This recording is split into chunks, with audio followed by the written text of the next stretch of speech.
সুপ্রিয় দর্শক, আসসালামু আলাইকুম। রিফা রান্নার রেসিপি থেকে সবাইকে স্বাগতম। আজ আমি আপনাদের সাথে শেয়ার করব চিড়া আর ডিম দিয়ে খুবই একটি মুখরোচক রেসিপি। এই রেসিপিটি বানাতে খুব বেশি একটা উপকরণ লাগে না। হাতের কাছে থাকা মাত্র কয়েকটি উপকরণ দিয়ে তৈরি করে নিতে পারবেন। আর এই রেসিপিটি বানানোর পর এগুলো কিন্তু বেশ কয়েকদিন এরকম মুচমুচে থাকবে। আর এটা খেতেও কিন্তু অনেক বেশি ভালো লাগে। ঝটপট কিছু বানাতে চাইলে রেসিপিটি একবার ট্রাই করতে পারেন। আশা করছি আমার আজকের রেসিপি আপনাদের কাছে অনেক ভালো লাগবে। আজকের এই রেসিপিটি বানানোর জন্য প্রথমে একটি মিক্সিং বোলে দিয়ে দিচ্ছি আমি 1.5 কাপ পরিমাণে চিড়া। আর এই চিড়াটা কিন্তু বাজার থেকে কিনে নিয়ে আসার পর চিড়ার মাঝে অনেকটা ময়লা থাকে। এই ময়লাগুলোকে আমি ঝেড়ে বেছে নিয়েছি। আর দেখতে পাচ্ছেন চিড়াগুলো কিন্তু একদম পরিষ্কার করে নিয়েছি।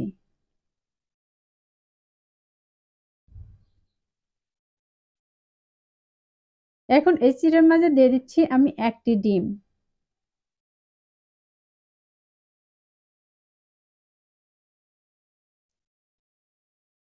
আর এখানে দিয়ে দিচ্ছি আমি 1/2 কাপ পরিমাণে চিনি।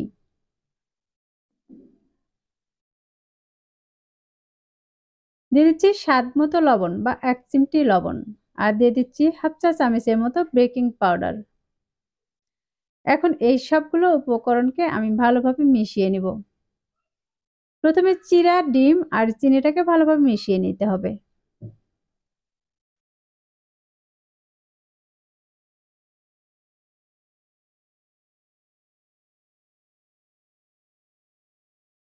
দেখতে পাচ্ছেন আমি এগুলো কিন্তু খুব ভালোভাবে মিশিয়ে নিয়েছি।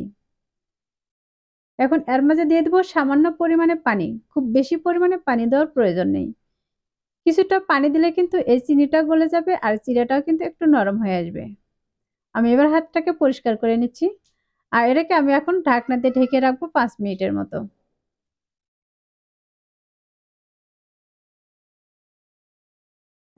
এবার 5 মিনিট পর আমি ঢাকনাটাকে সরিয়ে নিচ্ছি। আর এই 5 মিনিটে কিন্তু এই চিড়াগুলো আগের চেয়ে অনেকটা নরম হয়ে এসেছে।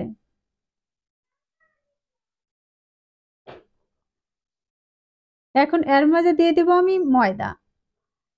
আমি এখানে এই 1.5 কাপ চিড়ার সাথে 3-4 চামচ ময়দা দিয়ে দিচ্ছি। এই ময়দাটা দিলে কিন্তু এই চিড়াটাকে বাইন্ডিং করতে সুবিধা হবে। এবার চিড়াটাকে আমি ময়দার সাথে হাত দিয়ে ভালোভাবে মিশিয়ে নিব। আর এই চিড়াটা কিন্তু মাখানোর পর দেখবেন এগুলো কিন্তু নরম হয়ে এসেছে।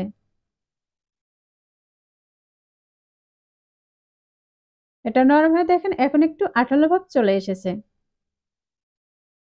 আমার এগুলো মাখিয়ে নেওয়া হয়ে গেছে। এবার আমি আবারও হাতটাকে পরিষ্কার করে নিচ্ছি। এবার আমি হাতটাকে পরিষ্কার করে নিব। আর হাতটা পরিষ্কার করে নেওয়ার পর হাতে কিছুটা পরিমাণে তেল লাগিয়ে নিব। তাহলে এই চিড়াটা হাতে নেওয়ার সময় কিন্তু আর হাতের সাথে লেগে যাবে না। এবার হাত দিয়ে চেপে চেপে একটু গোল করে নিব। দেখতে পাচ্ছেন আমি এটাকে কিন্তু একটি বড়ার শেপ দিয়ে নিয়েছি। আমার এ পর্যায়ে একটি বানানো হয়ে গেছে। আর একইভাবে কিন্তু আমি আরেকটি বানিয়ে দেখিয়ে দিচ্ছি। আবারও কিছুটা পরিমাণ আমি এই চিড়াটাকে হাতে নিয়েছি আর হাত দিয়ে এরকম করে গোল করে নিচ্ছি। আপনি এই নাস্তাগুলো চাইলে কিন্তু ছোট বা বড় যেকোনো শেপেই করে নিতে পারেন। আমি এগুলোকে একটু ছোট করেই ভেজে নেব। এই পর্যায়ে কিন্তু আমার আরেকটি বানানো হয়ে গেছে। আর এই একইভাবে কিন্তু সবগুলোকে বানিয়ে নিয়েছি। আর এগুলোকে ভাজার জন্য চুলায় একটি কড়াই বসে তার মাঝে তেল দিয়ে তেলটাকে গরম করে নিয়েছি। আর এটা কিন্তু খুব হাই হিটে গরম করে নেওয়া যাবে না। তেলটা যখন মিডিয়াম গরম হয়ে আসবে তখন কিন্তু এগুলো দিয়ে দিব। আর এখানে যতগুলো দিয়ে ভেজে নেওয়া যাবে আমি ততগুলোই কিন্তু দিয়ে দিচ্ছি। আর এই চিড়ার পকোড়াগুলো ভাজার জন্য কিন্তু এখানে খুব বেশি পরিমাণে তেল দেওয়ার প্রয়োজন নেই। এরকম কম তেলে ভেজে নিলেই কিন্তু এগুলো ভালো হবে। আমি সবগুলো এখানে দিয়ে দিয়েছি। আর এক পাশে যখন এরকম কালার চলে আসবে তখন এগুলোকে আমি উল্টিয়ে নিব। দেখতে পাচ্ছেন এগুলোর গায়ে কিন্তু একটু কালার চলে এসেছে। এখন এগুলোকে আমি উল্টিয়ে নিচ্ছি।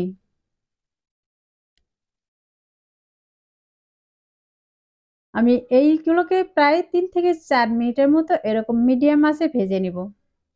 আর এই 3 থেকে 4 মিনিটের মাঝে কিন্তু আমি বেশ কয়েকবার এগুলোকে উল্টিয়ে দিয়েছি। আমি সম্পূর্ণ ভিডিও কিন্তু আপনাদের সাথে শেয়ার করিনি। যদি সম্পূর্ণ ভিডিওটা আপনাদের সাথে শেয়ার করতে চাই তাহলে ভিডিওটা কিন্তু অনেকটা বড় হয়ে যায়। যে কারণে ভিডিওটা একটু শর্ট করে দেখিয়ে দিয়েছি। এ পর্যায়ে আমার এগুলো কিন্তু ভাজা হয়ে গেছে। আর দেখতেই পাচ্ছেন সবগুলোর গায়ে কিন্তু খুব সুন্দর একটি কালার চলে এসেছে। যখন এরকম লাল গোল্ডেন কালার চলে আসবে তখন এগুলোকে আমি তেল ঝরিয়ে উঠিয়ে নিব। আমি এই পর্যায়ে এগুলোকে উঠিয়ে নিচ্ছি।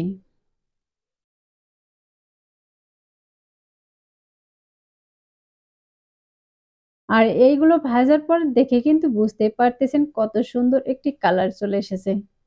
এই নাস্তাটি বানানো যেমন সহজ আর খেতেও কিন্তু অনেক সুস্বাদু। এই নাস্তাটি ছোট থেকে বড় সবাই কিন্তু খুবই পছন্দ করবে। আর খেয়ে সবাই কিন্তু আপনার অনেক প্রশংসা করবে। আর এখান থেকে একটি আমি ভেঙেও দেখিয়ে দিচ্ছি।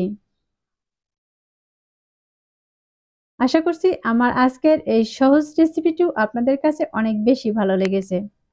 আর রেসিপিটি ভালো লাগলে ভিডিওতে অবশ্যই একটি লাইক দিয়ে শেয়ার করার অনুরোধ রইল।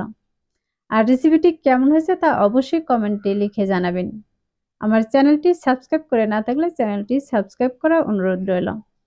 আর যারা চ্যানেলটি সাবস্ক্রাইব করেছেন তাদেরকে অসংখ্য ধন্যবাদ।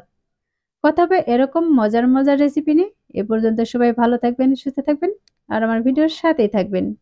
আল্লাহ হাফেজ।